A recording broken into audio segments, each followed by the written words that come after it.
I'd like to leap nimbly into another minefield, which is the trans movement.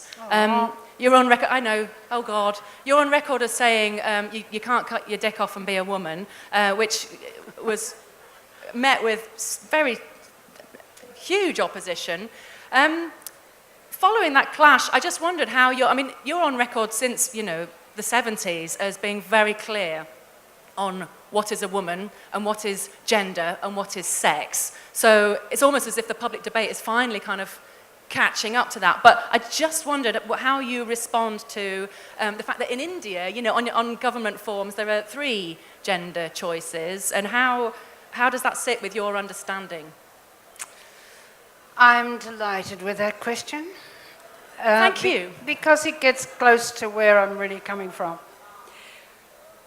It is to me extraordinary, but not ultimately surprising, that India was able to do this, and that Hinduism was able to carry this clear truth that there are males, there are females, and there are others. And the others are the people we sometimes call intersexuals. There are people who have ambiguous chromosomal status, and it is wonderful that they are now able to be themselves. But this is a very special destiny. But the fact that you have always had before your eyes the image of the hijra, of the person who is an image of the Godhead, that contains both sexes, that can bless a wedding, and so on. There can also be a damn nuisance. It can be a frightening figure that makes you hustle them out of your shop because your clients are leaving, and they know that perfectly well. These are games we have played for a long time. They are serious, they are painful.